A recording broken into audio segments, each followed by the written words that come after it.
Hello, dear aspirants. I welcome you once again to Shyam's English Lexis. So today even let us go with the words, and ee roju kuda words manam exclusive ga the Hindu as well as the Times newspaper nunchi teeskunnam. Okay, so the first word for today is hypocrisy. Hypocrisy ante chudandi vesha-dharana. Okay, so దీని parts of speech వచ్చి noun. So meaning చూడండి, the practice of claiming to have higher standards or more noble beliefs than one really does. అంటే సింపుల్గా ఏం చెప్తున్నారు ఇక్కడ అంటే చూడండి, కొంతమంది చాలా హైలీ ఇంటలెక్చువల్స్ లాగా యాక్ట్ చేసేస్తూ ఉంటారు. తీరా చూస్తే వాళ్ళది ఏం ఉండదు నాలెడ్జ్. కొంతమంది అన్నీ నాకే తెలుసు అన్నట్టు యాక్ట్ చేసేస్తారు. ఫ్రాంక్లీ స్పీకింగ్ వాళ్ళకి ఏమీ తెలియదు. సో అట్లా యాక్ట్ చేసే వాళ్ళని వేషధారణ చేయడం అని చెప్తారు కదా. సో సిచ్యువేషన్కి తగ్గట్టు వాళ్ళు మారుస్తూ ఉంటారు. ఫ్రాంక్లీ స్పీకింగ్ వాళ్ళు జెన్యున్ పీపులా అంటే అయి ఉండరు. ఓకే, సో అట్లాంటి పీపుల్ని మనం ఏమనొచ్చు, హిపోక్రిట్స్ అనొచ్చు. దాన్ని హిపోక్రసీ అంటాం. ఇక్కడ ఇంకొక మీనింగ్ కూడా ఉంది చూడండి, or pretending to have beliefs one doesn't actually have. So మన దగ్గర లేనిది మన దగ్గర ఉన్నట్టు బిహేవ్ చేయడం. ఓకే, సో ప్రాపర్గా చెప్పాలి అంటే ఆ పర్సన్ చాలా కన్నింగ్ పర్సన్, కానీ చాలా ఇన్నసెంట్గా చాలా ఫెయిత్ఫుల్గా యాక్ట్ చేసేస్తూ ఉంటారు. సో ఇట్లా బాగా యాక్ట్ చేసే పీపుల్ని, ఏ సిచ్యువేషన్కి తగ్గట్టు ఆ సిచ్యువేషన్లో ఉండే పీపుల్ని మనం ఏం చెప్పాలి, హిపోక్రిట్స్ అనాలి. ఆ సిచ్యువేషన్ని హిపోక్రసీ అంటాము. సో నా సినోనిమ్స్ చూడండి, insincerity, two facedness, falsity, pretense అనొచ్చు. యాంటోనిమ్స్ చూడండి, honesty, sincerity, genuineness, frankness. Usage చూడండి, the first one in the newspaper from the Hindu, Nadda's stand against MPs hypocrisy, Congress set. So Congress వాళ్ళు ఇచ్చారు ఈ స్టేట్మెంట్ ఏమని అంటే, నడ్డా ఎవరైతే ఉన్నారో the minister, so he took stand అంటే he is supporting against MP's hypocrisy. ఇక్కడ ఒక ఎంపీ ఉన్నారు, ఆ ఎంపీ చాలా హిపోక్రసీ చూపిస్తున్నారు, అంటే డబుల్ ఫేస్డ్నెస్ చూపిస్తున్నారు. ఏదో యాక్ట్ చేసేస్తున్నారు, ఏదో చేస్తానని యాక్ట్ చేస్తున్నారు, కానీ యాక్చువల్లీ అది కాదు. సో ఈ నడ్డా అనే ఆయన ఏం చేస్తారు, ఎవరైతే అలా యాక్ట్ చేస్తున్నారో ఆ ఎంపీకి అగెయిన్స్ట్గా స్టాండ్ తీసుకున్నారు. ఆ ఎంపీ ఇలా చేస్తున్నారు, ఆ ఎంపీ చేసేది తప్పు, ఆయన టూ ఫేస్డ్తో ప్రవర్తిస్తున్నారు అని చెప్పి ఆయనకు అగెయిన్స్ట్గా ఏం చేస్తున్నారు అంటే, ఎవరైతే ఆయనకు అగెయిన్స్ట్గా ఉన్నారో వాళ్ళకి సపోర్ట్ చేస్తున్నారు. Okay, see the second one in general, she was irritated to be accused of hypocrisy. She అనే ఆవిడ్ని నిందించారంట, ఏమని, నువ్వు హిపోక్రసీ చూపిస్తున్నావు అని నిందించారంట. అయితే ఆవిడికి చాలా కోపం వచ్చింది. షీ గాట్ ఇరిటేటెడ్, నేను హిపోక్రసీ చూపించడం ఏంటి అని she got irritated. Okay, so the second one, C fanfare. So fanfare, fan అంటే తెలుసు కదా, ఫ్యాన్స్ అనమాట. మనం యూజ్ చేసుకునే ఫ్యాన్స్ కాదు. మీలో చాలామంది హీరో చిరంజీవి గారికి, అమితాబ్ బచ్చన్ గారికి, ప్రభాస్ గారికి, అల్లు అర్జున్ గారికి ఇట్లా ఫ్యాన్స్ ఉండొచ్చు కదా. So fanfare, fanfare అంటే see go with this reference. Okay, so దీని పార్ట్స్ ఆఫ్ స్పీచ్ వచ్చి నౌన్. మీనింగ్ చూడండి, గ్రేట్ ఎగ్జైట్మెంట్. ఇప్పుడు ఫర్ ఎగ్జాంపుల్ చెప్తున్నాను నేను, it's just an example. See I'm not here to criticize anyone. ఇప్పుడు ప్రభాస్ గారి birthday వచ్చిందంటే, అసలు ప్రభాస్ గారు కూడా అంత గ్రాండ్ గా చేసుకుంటారు లేదో మనకు తెలియదు, కానీ బర్త్డే ఫ్యాన్స్ మాత్రం డప్పులు కొట్టేస్తారు, పాలాభిషేకంలు చేసేస్తారు, చాలా చాలా హడావిడి చేసేస్తా ఉంటారు. అంటే ప్రభాస్ గారి బర్త్డే రోజు ప్రభాస్ గారికి అయినా అంత ఎంతూజియాజం ఉంటుందో లేదో తెలియదు, కానీ ఫ్యాన్స్కి మాత్రం చాలా ఎంతూజియాజం ఉంటుంది. సో హియర్ ఫ్యాన్ ఫేర్ని మనం ఎట్లా చెప్పచ్చు అంటే, గ్రేట్ ఎగ్జైట్మెంట్ విత్ నాయిస్ అని చెప్పచ్చు. విత్ నాయిస్ అంటే డప్పులు, బ్యాండ్ మేళంలు ఇవన్నీ పెట్టి కొట్టించేస్తూ ఉంటారు కదా. సో జనం చాలా ఎగ్జైటెడ్గా ఉంటారు, అట్ ద సేమ్ టైం నాయిస్తో కూడిన ఎగ్జైట్మెంట్ అని చెప్పచ్చు. ఓకే, సినోనిమ్స్ చూడండి, enthusiasm, pomp, display, show, flourish అని చెప్పచ్చు. యాంటోనిమ్స్, క్వైట్గా ఉండడం. ఆయన బర్త్డేకి ఆయన క్వైట్గానే ఉంటారు పాపం, మిగిలిన వాళ్ళు ఫ్యాన్స్ అనేవాళ్ళు వీళ్ళ రచ్చ మామూలు రచ్చ ఉండదు. Subdued, simple, casual. యూసేజ్ చూడండి, the first one in the newspaper, TDP north Andhra leaders celebrate Naidu's birthday with joy and fanfare. ఇక్కడ తెలుగుదేశం పార్టీ యొక్క చైర్మన్ ఎవరైతే ఉన్నారో శ్రీ చంద్రబాబు నాయుడు గారు, నిన్న ఆయన 75th బర్త్డేని సెలబ్రేట్ చేసుకున్నారు. అయితే ఆయనైనా అంత ఎంతూజియాస్టిక్గా బర్త్డే సెలబ్రేట్ చేసుకున్నారో లేదో మనకు తెలియదు, కానీ north Andhra leaders, north Andhra అంటే ఏమేమి వస్తాయి, విజయనగరం, విశాఖపట్నం ఇవన్నీ వస్తాయి కదా. సో ఈ లీడర్స్ మాత్రం చాలా ఎంతూజియాస్టిక్గా చాలా గొప్పగా ఆయన బర్త్డే వాళ్ళు సెలబ్రేట్ చేశారు అని చెప్తున్నారు. The second one in general, see the match began after a fanfare from the local brass band. మీరందరూ బాయ్స్ మూవీ చూస్తున్నారా? బాయ్స్ సిద్ధార్థ్, జెనీలియా, ఇంకా కొంతమంది స్టార్స్ ఉంటారు, భారత్. ఓకే, సో ఈ బాయ్స్ మూవీ మీరు చూసినప్పుడు ఒక సాంగ్ ఉంటుంది. వీళ్ళు క్రికెట్ మ్యాచ్కి వెళ్తారు చూడడానికి, అండ్ అయితే అక్కడ వాళ్ళు ఏం చేస్తారు, బ్యాండ్ ప్లే చేస్తారు. అది ఎందుకు అంటే క్రికెటర్స్ని చూశారు, లేదంటే క్రికెటర్లో ఒక బ్యాట్స్మెన్ 6 కొట్టాడు, వాళ్ళ ఎంతూజియాజం ప్రజల్లో వీళ్ళే సెలబ్రేట్ చేస్తూ ఉంటారు కదా, బ్యాండ్ కొట్టి డప్పులు కొట్టి పాటలు పాడుతూ సెలబ్రేట్ చేస్తూ ఉంటారు వాళ్ళ ఎంతూజియాజంని. So that is called fanfare. Okay, next one under trial. Under trial అంటే చూడండి విచారణ ఖైదీ.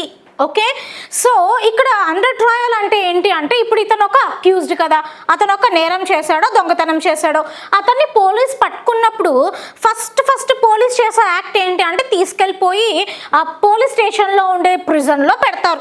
ఆ తర్వాత ఎఫ్ఐఆర్ రాస్తారు, ఆ తర్వాత లీగల్ కోర్ట్ ప్రొసీడింగ్స్ అన్నీ చేస్తారు కదా.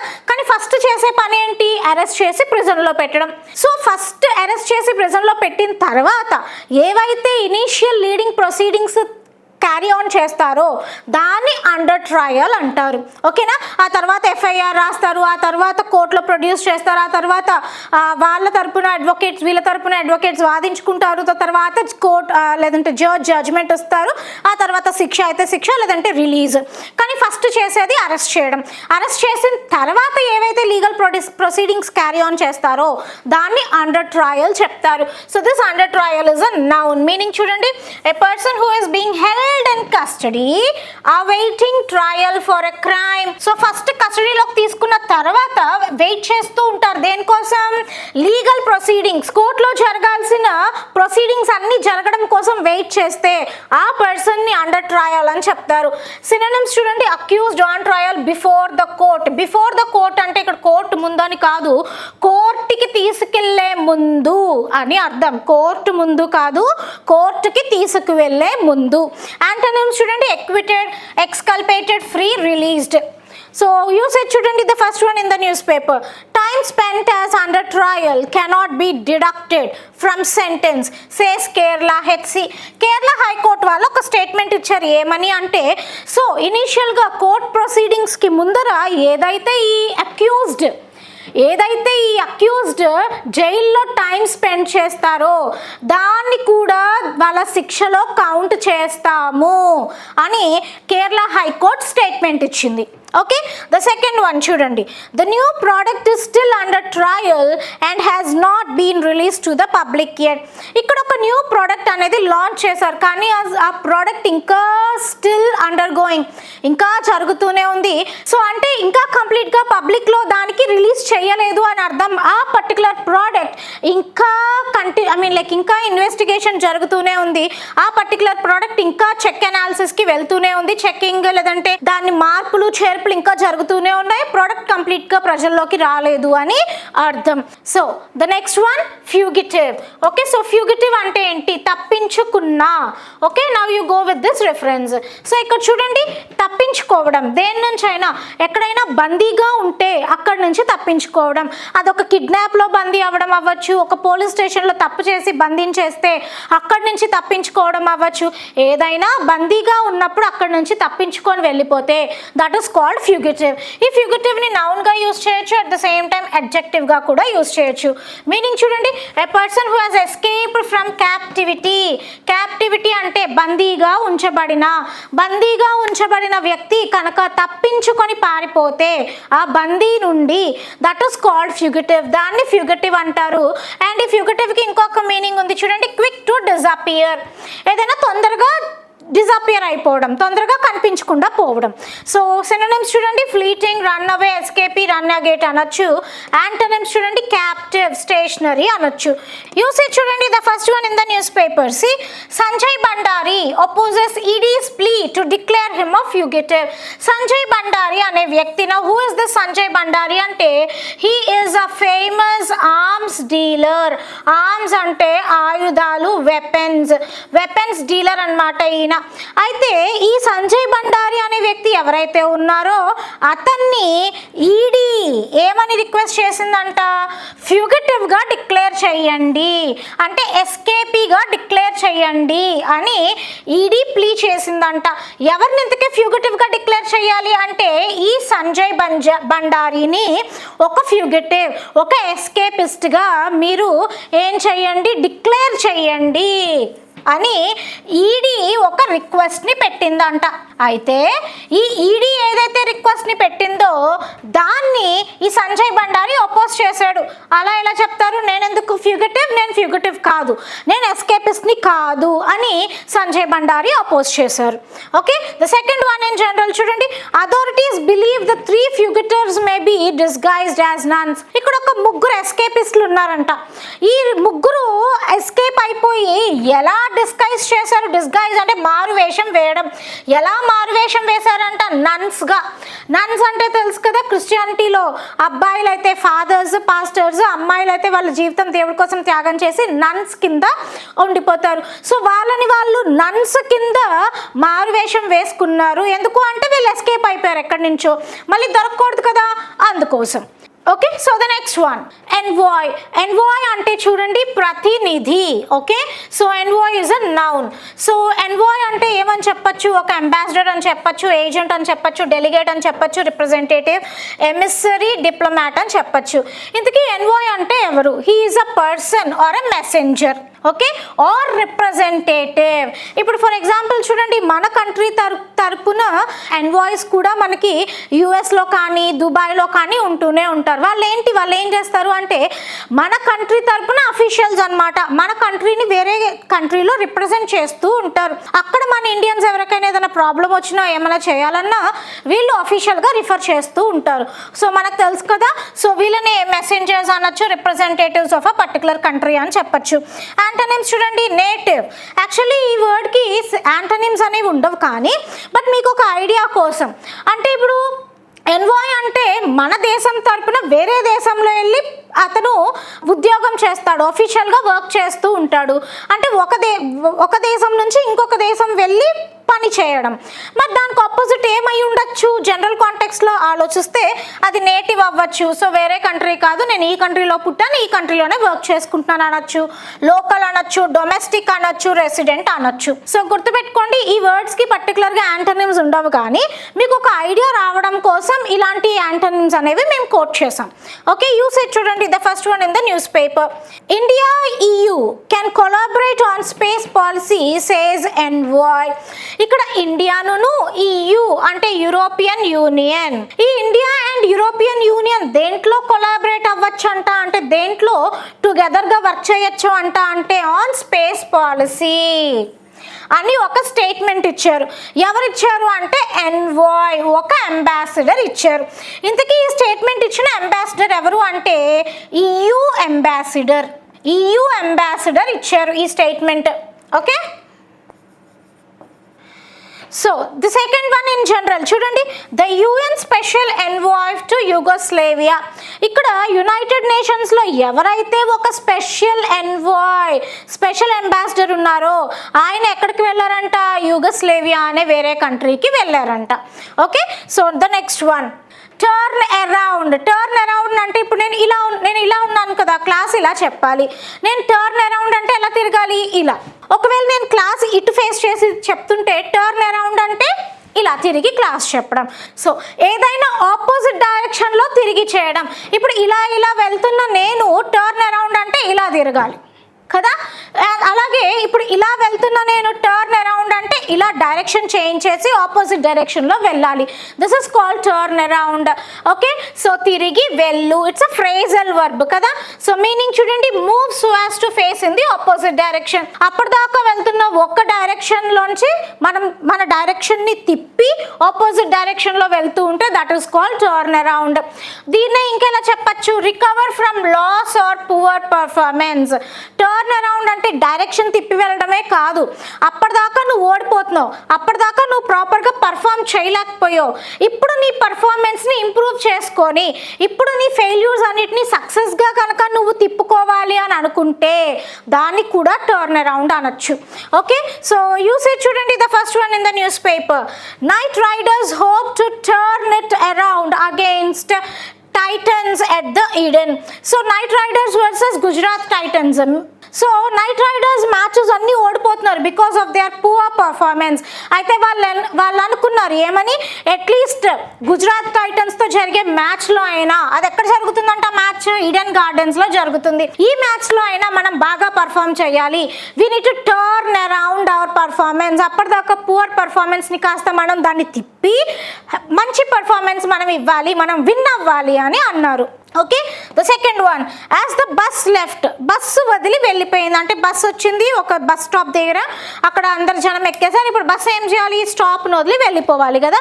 She turned around and waived good bye to us.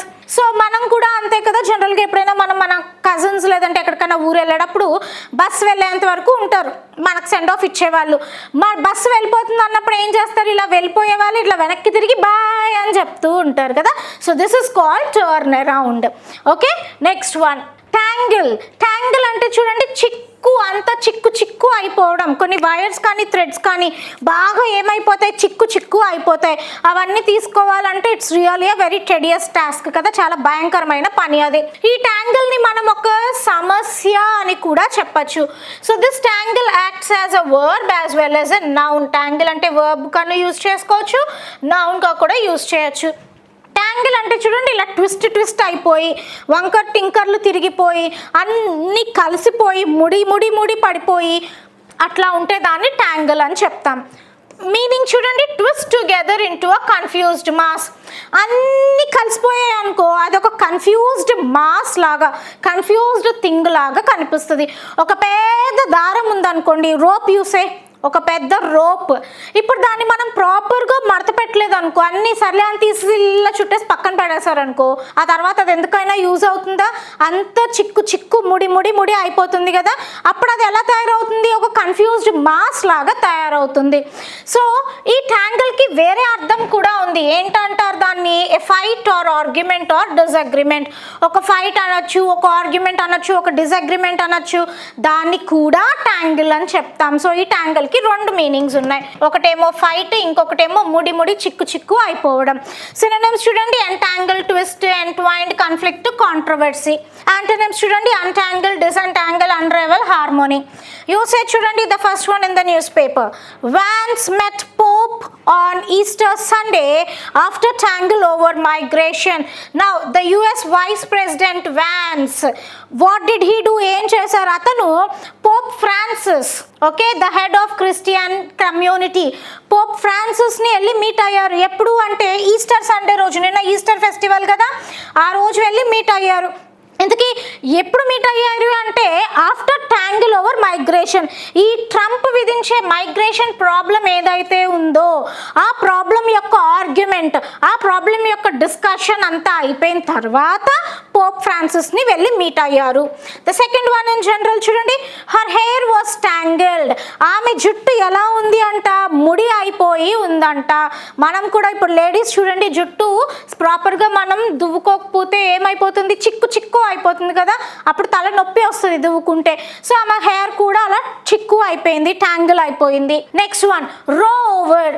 రో ఓవర్ అంటే చూడండి, ఇది ఒక తీవ్రమైన వాదన, ఇట్స్ అ హీటెడ్ ఆర్గ్యుమెంట్. మామూలు ఆర్గ్యుమెంట్ కాదు, చాలా బర్నింగ్ ఆర్గ్యుమెంట్, చాలా భయంకరమైన ఆర్గ్యుమెంట్ అని చెప్పచ్చు. ఇక్కడ చూడండి, నిప్పు వస్తుంది అంటే ఆమె తలపైన నిప్పు పెట్టుకుంది కాదు, అంత సీరియస్గా అంత బర్నింగ్గా ఆర్గ్యూ చేస్తున్నారని అర్థం. ఫియర్స్ ఆర్గ్యుమెంట్ అని చెప్పచ్చు. ఇంతకీ ఈ రో ఓవర్ అనేది ఒక ఫ్రేజ్ అన్నమాట. ఇంతకీ ఇందులో రో అనేదేమో నౌన్ అవుతుంది, ఓవర్ అనేదేమో ప్రిపోజిషన్ అవుతుంది. So it's a phrase. Okay, so antonyms చూడండి, దీనికి జనరల్గా సినోనిమ్స్ అనేవి ఏముండవు, అండ్ ఇక్కడే ఉన్నాయి, కాంట్రవర్సీ, డిస్ప్యూట్, కాన్ఫ్లిక్ట్, ఆర్గ్యుమెంట్, ఇవన్నీ సినోనిమ్సే. ఓకే, సో యాంటోనిమ్స్ చూడండి, పాసిఫై, ఎలాంటి ఆర్గ్యుమెంట్ లేదు, ప్రశాంతంగా ఉన్నాం. సూథింగ్, చాలా కన్సోలింగ్గా ఉంది, చాలా పీస్ఫుల్గా ఉంది. అండ్ సెరీన్, చాలా కామ్గా ఉంది. ఓకే, యూసేజ్ చూడండి, the first one in the news paper, Trump slams week judges as రో ఓవర్ డిపోర్టేషన్ ఇంటెన్సిఫైజ్. ఇక్కడ ట్రంప్ ఉన్నారు, ద యుఎస్ ప్రెసిడెంట్ ట్రంప్ ఏం చేశారు, స్లామ్ చేశారు. స్లామ్ చేయడం అంటే ఏంటి, క్రిటిసైజ్ సివియర్లీ. ఇంతకీ ఎవరిని క్రిటిసైజ్ చేశారు అంటే జడ్జెస్ని క్రిటిసైజ్ చేశారు. సివియర్గా. ఏమని క్రిటిసైజ్ చేశారంటే యూ జడ్జెస్ ఆర్ వీక్, మీ జడ్జెస్ అందరూ చాలా వీక్ అని క్రిటిసైజ్ చేశారంట. ఇంతకీ ఏ కాంటెక్స్లో లేదంటే ఏ ఇష్యూలో ఇట్లా జడ్జెస్ని క్రిటిసైజ్ చేశారు అంటే డిపోర్టేషన్. డిపోర్టేషన్ అంటే ఏంటి, మన జరుగుతుంది మనకు తెలుసు కదా. సో యుఎస్లో ఎవరైతే ఇండియన్స్ ఉన్నారో ఈ ఇండియన్స్ని ఏం చేస్తున్నారు, ఫోర్సిబుల్గా అక్కడి నుంచి వెనక్కి పంపించేస్తున్నారు. సో ఇండియా అయితే ఇండియా, వేరే కంట్రీ అయితే వేరే కంట్రీ, ఎవరైతే వాళ్ళని. మ్యాక్సిమం మనం ఇండియాలో ఉన్నాం కాబట్టి ఇండియా న్యూస్ చూసుకుంటాం. సో కొంతమంది మనుషుల్ని ఏం చేస్తున్నారు, ఫోర్స్ఫుల్గా అంటే బలవంతంగా యుఎస్ నుంచి ఇక్కడికి పంపించేస్తున్నారు. సో ఈ ఇష్యూస్ ఎక్కువైపోయాయి.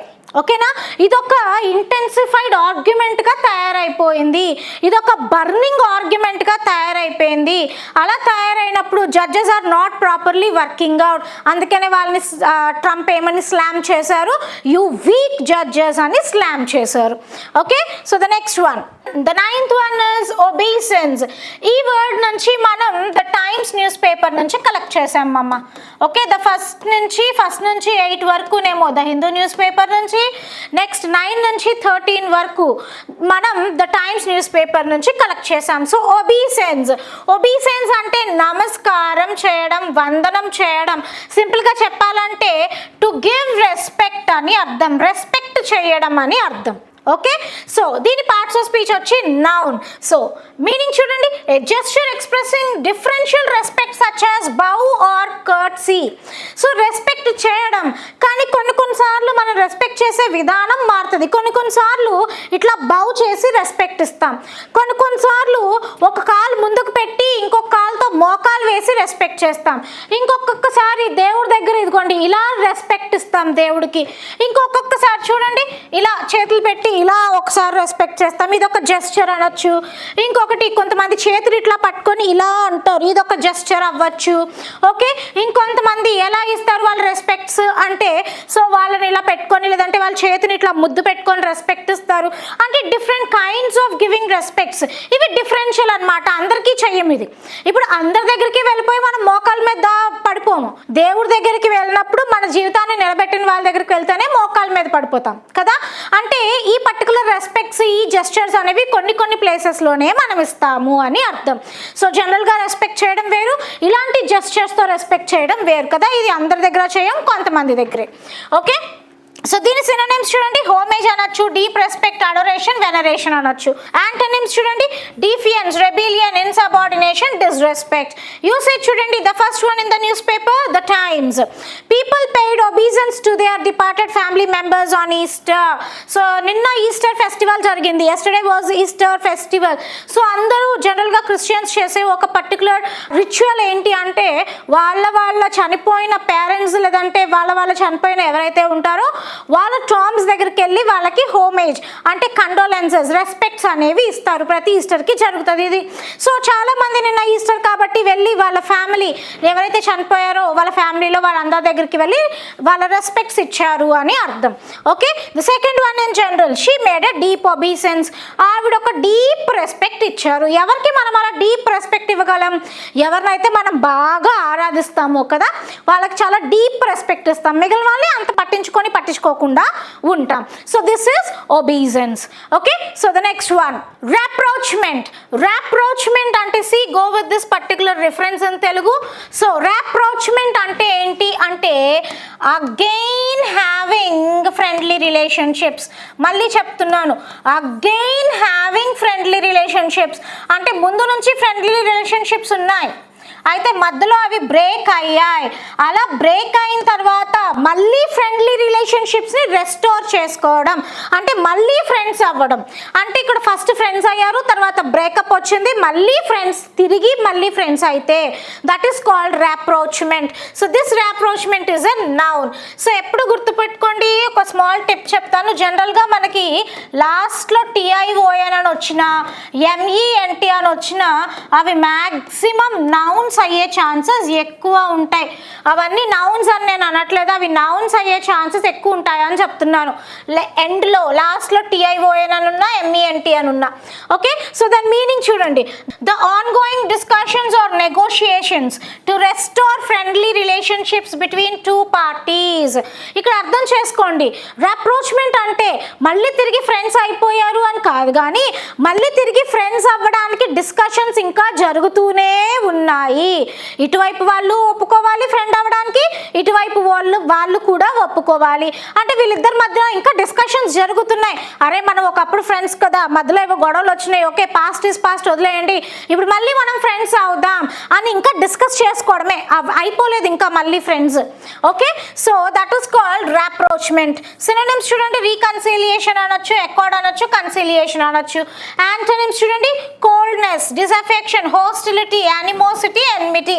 సో మనకు తెలుసు ఇక్కడ కోల్డ్నెస్ అంటే చల్లగా ఉండడం అని కాదు, కోల్డ్ వార్ అంటే లోపల కొట్టుకొని కుమ్ముకొని చచ్చిపోతారు అంతే. బయటకు మాత్రం ఫ్రెండ్స్ లా యాక్ట్ చేస్తారు కానీ లోపల మాత్రం కొట్టేసుకుంటూ ఉంటారు. That is called cold war, which means enmity only. Usage చూడండి, the first one in the newspaper, and ఇక్కడ నుంచి టైమ్స్ న్యూస్ పేపర్ నుంచి. ఓకే, సో యూసేజ్ చూడండి, the first one in the newspaper, emotional talks under way, Raut and Raj and Uddhav rapprochement buzz. Buzz అంటే people అందరూ గొనుక్కుంటున్నారు, people అందరూ discuss చేసేసుకుంటున్నారు అని అర్థం. ఏం డిస్కస్ చేసుకుంటున్నారంట అంటే ఈ రావుత్ అనే వ్యక్తి, రాజ్ అనే వ్యక్తి, ఉద్ధవ్ అనే వ్యక్తి మళ్ళీ ఫ్రెండ్స్ అయిపోవడానికి డిస్కస్ చేసుకుంటున్నారంట. మళ్ళీ మన ముగ్గురం ఫ్రెండ్స్ అయిపోదాము, ఒకప్పుడు మనం ఫ్రెండ్సే, మధ్యలో గొడవలు వచ్చి విడిపోయాం, మళ్ళీ ఇప్పుడు ఫ్రెండ్స్ అవుదాము అని ఇంకా ముగ్గురు యాక్సెప్ట్ చేసేలేదు, అవుదామని డిస్కస్ చేసుకుంటా ఉన్నారు. ఓకేనా, ఆ టాక్స్ ఎట్లా ఉన్నాయంట, ఎమోషనల్ టాక్స్ అంట. అంటే ఎమోషనల్గా మాట్లాడుకుంటున్నారు, ఫ్రెండ్స్ అయిపోయే ఛాన్స్ మళ్ళీ వస్తుంది కానీ వాళ్ళు ఇంకా ఫ్రెండ్స్ అయిపోలేదు. Okay, next the second one, there were signs of a growing rapprochement between the 2 countries. సో ఇక్కడ 2 countries ఉన్నాయి, ఈ 2 countries ఏదైతే డిస్కషన్స్, ఏదైతే ఫారిన్ ఎక్స్చేంజ్ జరుగుతుందో ఆ జరిగేది ఎలా ఉందంట, it is a sign of rapprochement. మళ్ళీ తిరిగి ఫ్రెండ్స్ అవుతాయి అనే సైన్ ఇస్తుంది కానీ అయిపోయాయి అని చెప్పలేదు ఇంకా. Okay, the next one, rift. Rift అంటే చూడండి, చీలిక, ఒక పగులు రావడం అండ్ విభేదం. ఓకే, ఇక్కడ చూడండి ఒకసారి, ఇదంతా ల్యాండ్ కానీ ఇక్కడ ల్యాండ్ ఏమైపోయింది, స్ప్లిట్ అయిపోయింది కదా. ల్యాండ్ అంటే ఒక పగులు వచ్చింది, ల్యాండ్ ఇట్లా చీలికిపోయింది అని చెప్తారు కదా. సో ఈ రిఫ్ట్ అనేది నౌన్ అవుతుంది and at the same time ఇది వర్డ్ కూడా అవుతుంది. మీనింగ్ చూడండి, a serious break in friendly relations or disagreement in friendly relations. జనరల్గా రిఫ్ట్ అంటే ఏంటి అంటే ఇద్దరు ఫ్రెండ్స్ మధ్య ఏదన్నా ఒక ఒపీనియన్ డిఫరెన్స్ వచ్చింది అనుకో, అది దేనికి దారి తీస్తుంది అంటే వీళ్ళిద్దరు ఫ్రెండ్షిప్కి బ్రేక్కి దారి తీస్తుంది, అంతేనా. ఇప్పుడు ఫ్రెండ్స్ అంటే ఒకటే మాట మీద ఉండాలనుకుంటారు, లేదురా నాకు నువ్వు చెప్పింది నచ్చలేదు, నువ్వు చేసింది తప్పు అని అన్నాం అనుకో, వేరే ఫ్రెండ్ హర్ట్ అయ్యి వీడు నా మంచి ఫ్రెండ్ కాదని అక్కడి నుంచి ఏమవుతుంది, డిఫరెన్స్ అనేది స్టార్ట్ అవుతుంది. అంటే అక్కడ ఒక పగులు, అక్కడ ఒక బ్రేక్ వచ్చింది. సో అట్లా ఫ్రెండ్లీ రిలేషన్స్ మధ్యలో కనుక బ్రేక్ వస్తే దాన్ని రిఫ్ట్ అంటాం. జనరల్గా ఎక్కడైనా ఇట్లాంటి పగుళ్ళు ఉంటే కూడా రిఫ్ట్ అంటాం. ఓకే, సినోనిమ్స్ చూడండి, స్ప్లిట్ అనొచ్చు, గ్యాప్ అనొచ్చు, ఫిషర్ అనొచ్చు, రప్చర్ అనొచ్చు. యాంటోనిమ్స్ చూడండి, unity, agreement, reconciliation, friendly, harmony. Usage చూడండి, the first one in the newspaper, BJP is trying to create rift in society with Waqf act. So ఇక్కడ Waqf act ద్వారా BJP సొసైటీలో ఏమి క్రియేట్ చేయాలనుకుంటుందంట, బ్రేక్ ఆర్ ఒక పగుళ్ళు అంటే సొసైటీలో చీలికలు తీసుకురావడానికి ట్రై చేస్తుంది బీజేపీ పార్టీ అని ఎవరు చెప్పారు అంటే ఎంపీ సావంత్ చెప్పారు. Okay, and he also praises supreme court stand. అయితే సుప్రీం కోర్ట్ కూడా దీనిపైన స్టాండ్ తీసుకుందంట. ఏమని అంటే BJP what you are doing is not correct, మీరు చేసేది తప్పు, you are dividing the people in the society in the name of Waqf act. Religion అడ్డం పెట్టుకోవడం లేదంటే అదర్ థింగ్స్ ని అడ్డం పెట్టుకున్న you are dividing, you are doing wrong అని. సో ఏదైతే ఎస్సీ చెప్పిందో, సుప్రీం కోర్ట్ చెప్పిందో, సో సావంత్ కూడా చెప్తున్నారు ఎస్ సుప్రీం కోర్ట్ కరెక్ట్ గా చెప్పారు, బీజేపీ ఇట్లా చేస్తుంది అని ఒక స్టేట్మెంట్ ఇచ్చారు. The second one in general చూడండి, this is a serious and damaging rift. ఇక్కడ ఒక సీరియస్ అండ్ డామేజింగ్ ప్రాబ్లం ఉంది or serious and damaging breakup in relations or disagreement in something అని అర్థం. Okay, the next one, bespoke okay, or bespoke. దీన్ని bespoke అని చదవచ్చు, bespoke అని చదవచ్చు. సో అంటే ఏంటి చూడండి, అనుగుణంగా తయారు చేసిన, ఓకేనా, ప్రత్యేకంగా తయారు చేసిన. For example look at this picture. ఈ మధ్య జనరల్గా ఏదైనా ఒక చిన్న ఫంక్షన్ జరిగినా ఏం చేస్తున్నారు అంటే కస్టమైజేషన్స్ చేయించుకుంటున్నారు. ఆఖరికి ఒక చాక్లెట్ని కూడా చక్కగా కస్టమైజ్ చేస్తున్నారు కదా. ఇప్పుడు ఏదైనా గిఫ్ట్ ఎవరికైనా ఇవ్వాలి అంటే కస్టమైజ్డ్. సో జనరల్గా పెళ్ళిళ్ళలో సో ఇదివరకు ఏముండేది అంటే రెడీమేడ్ క్లోత్స్ ఉండేవి, ఎవరికి సరిపోయినాయి వాళ్ళు తీసుకొని కొనుక్కునేవారు. ఇప్పుడు కాదు, వాళ్ళకి తగ్గట్టుగా డిజైన్ చేసుకుంటున్నారు, వాళ్ళకి ఎలా కావాలో అలా డిజైన్ చేయించుకుంటున్నారు కదా, కస్టమైజేషన్స్ అని వింటున్నాం మనం. సో ఇక్కడ చూడండి, జనరల్గా పెళ్ళి అనేసరికి ఆబ్వియస్గా కస్టమైజ్డ్ థింగ్స్, కస్టమైజ్డ్ బట్టలు, బొకే కూడా కస్టమైజ్ చేయించుకుంటారు, కార్ కస్టమైజ్ చేయించుకుంటారు, వాళ్ళు ఇచ్చే రిటర్న్ గిఫ్ట్స్ కస్టమైజ్ చేయించుకుంటారు, డెకరేషన్ కస్టమైజ్ చేయించుకుంటున్నారు, ఇదంతా. So this bespoke or bespoke is an adjective. Meaning చూడండి, made for a particular customer. ఒక ప్రత్యేకంగా ఒక కస్టమర్ ఆర్డర్ చేయించుకుంటారని చెప్తారు కదా, ఆయన స్పెషల్గా చేయించుకున్నారండి. ఆర్ యూజర్, ఆర్ దీన్నే ఇంకెట్లా చెప్పొచ్చు, order or reserve in advance. నాకు ఇలా కావాలి, నాకు ఇది కావాలి, ముందుగానే నేను చెప్పుకొని చేయించుకుంటే that is called bespoke or bespoke. Synonyms చూడండి, కస్టమైజ్డ్, స్పెషలైజ్డ్, కస్టమ్ మేడ్ అని చెప్పొచ్చు. Antonyms readymade, mass produced. రెడీమేడ్గా ఇగోండి ఇవే ఉన్నాయి, ఇందులో మీకు నచ్చింది తీసుకోండి అనడం వేరు, నాకు ఇలా కావాలి నాకు అలా చెయ్యండి అనడం వేరు కదా. సో నాకు ఇలా కావాలి అలా చేయండి అంటే బెస్పోక్. ఓకే, యూసేజ్ చూడండి. The first one in the newspaper, from cocktails to villas. ఒక కాక్టైల్ నుంచి, కాక్టైల్ అంటే తెలుసు కదా మోజిటోస్, ఇప్పుడు బాగా కాక్టైల్స్ వచ్చేసినాయి, అందరు తాగేస్తున్నారు, రోడ్ మీదకి వచ్చేసినాయి, ఒకప్పుడు అవి చాలా కాస్ట్లీ. ఓకే, సో కాక్టైల్ నుంచి ఒక విల్లా వరకు ఇవాళ ఈ రోజున ప్రతి ఒక్కటి కస్టమైజ్ చేయించుకోవచ్చు. ఈవెన్ ఒక పెన్సిల్ని కస్టమైజ్ చేయించుకోవచ్చు, ఒక పెన్ని కస్టమైజ్ చేయించుకోవచ్చు. అంతెందుకు, ఇప్పుడు నేను చెప్పే ఈ ప్రజెంటేషన్ని కస్టమైజ్ చేయించుకున్నాను కదా, నాకు కావాల్సినట్టుగా చేయించుకున్నాను. Okay, so from cocktails to villas, ఒక కాక్టైల్తో స్టార్ట్ చేసి ఒక విల్లా వరకు, జస్ట్ అబౌట్ ఎవ్రీథింగ్, ప్రతి చిన్నదాన్ని ఇస్ బిస్పోకెన్ దీస్ డేస్, కస్టమైజ్ చేయించుకోవచ్చు ఈ రోజున అని చెప్తున్నారు. The second one in general చూడండి, ఏ బెస్పోక్ సూట్.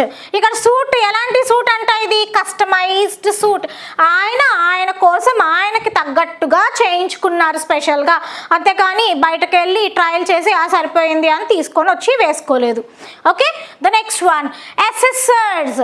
అసెసర్స్ అంటే చూడండి, అంచనా వేసే వ్యక్తి, నిర్ణయించేవాడు. ఏదైనా ఒక ప్రోడక్ట్, ఫర్ ఎగ్జాంపుల్ ఒక పెన్ ఉందనుకోండి, ఈ పెన్కి ఇంత కాస్ట్ ఉండాలి అని ఎవరైతే నిర్ణయిస్తారో అతన్ని అసెసర్ అనొచ్చు. ఫర్ ఎగ్జాంపుల్ ఇప్పుడు ఈ బోర్డు ఉంది, ఈ ఆన్లైన్ బోర్డు ఉంది, ఈ బోర్డు ఎంత ఉంటుంది, ఈ బోర్డు ఎంత ఉండొచ్చు, దీని రేంజ్ ఇక్కడి నుంచి ఇక్కడ, దీని వాల్యూ ఇంత, దీని క్యారెక్టర్ ఇంత, దీని క్వాలిటీ ఇంత అని ఎవరైతే అసెస్ చేసి చెప్తారో అతన్ని అసెసర్ అంటాం. ఇక్కడ చూడండి, ఇతను కూడా అంతే, దీని వాల్యూ ఇంత, దీని వాల్యూ ఇంత, దీని వాల్యూ ఇంత, దీని వాల్యూ ఇంత, దానికన్నా ఎక్కువ ఉండద్దు తక్కువ ఉండద్దు, దాని క్వాలిటీ ఇలా ఉండాలి, ఇలా ఉంది, ఇలా మెయింటైన్ చేస్తే ఇంత ప్రైస్ పెట్టాలి, ఇదంతా చెప్పే వ్యక్తిని, ఎస్టిమేట్ చేసే వ్యక్తిని అసెసర్స్ అంటారు. దీని పార్ట్స్ ఆఫ్ స్పీచ్ వచ్చి నౌన్. సో ఇది ఎస్ ఉంది కాబట్టి it is plural in nature, singular కావాలి అంటే ఎస్ తీసేయాలి. మీనింగ్ చూడండి, a person who evaluates the quality of a person or thing.